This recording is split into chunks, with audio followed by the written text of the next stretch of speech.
आवादा कंपनीला धमकी देण्यात आलेली होती। जगमित्र कार्यालयासह सातपुडा बंगल्यावरून सुद्धा ही धमकी देण्यात आली। सातपुडा बंगल्यावरून सुद्धा आवादाला खंडणी मागण्यात आली असा आरोप आता अंजली दमानिया यांनी केलाय। धनंजय मुंडे यांना सह आरोपी करा असा पुनरुच्चार दमानिया यांनी केलाय। मंत्र्यांना बंगल्यावरून खंडणी मागण्यात आली हे दाखवण्याचा प्रयत्न असल्याचं दमानियांनी म्हटलंय। आवादा कंपनीकडनं जी खंडणी मागण्यात आली होती ती अगदी मे पासून मागण्यात आली होती आणि 28 मेला त्यांचं अपहरण देखील करण्यात आलं आणि सारखी मागितली जात होती। त्याच्यापैकी एकदा जगमित्र शुगर मिल्स मध्ये केली होती, एकदा सातपुडा बंगल्यात देखील बोलवून, कारण सातपुडा बंगल्यात बोलवण्याच्या मागचा हेतू हाच होता की मंत्र्यांच्या इथे आम्ही तुला बोलवतोय आणि तुला ते पैसे देण्याची गरज आहे।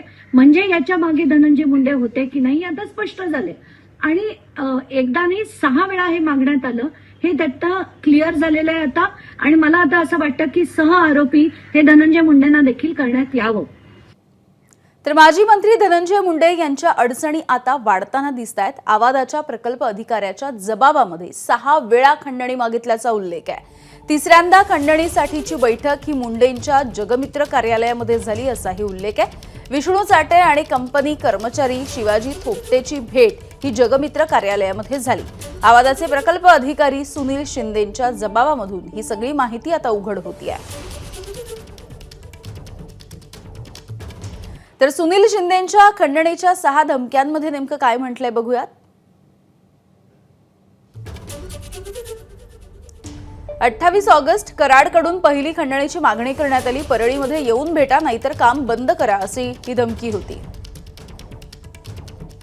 11 सप्टेंबर कराडकडून फोनवरती दुसऱ्यांदा खंडणीची मागणी करण्यात आली। जिल्ह्यामध्ये कुठे काम सुरू आहे याची मला माहिती आहे असं म्हटलं गेलं।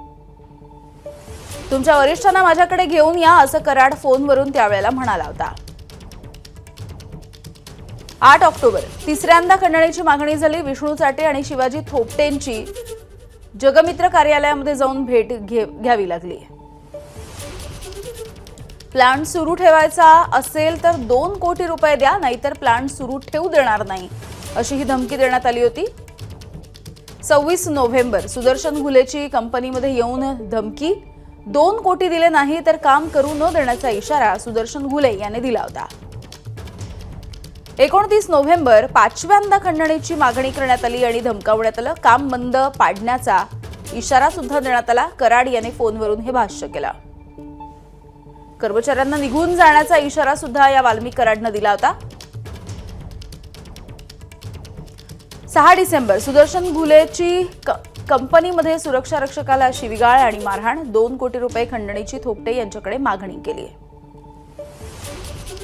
खंडणी न दिल्यास जिवंत सोडणार नाही शिवाजी थोपटेंना सुदर्शन घुले यांनी अशा पद्धतीचा इशारा सुद्धा दिला होता।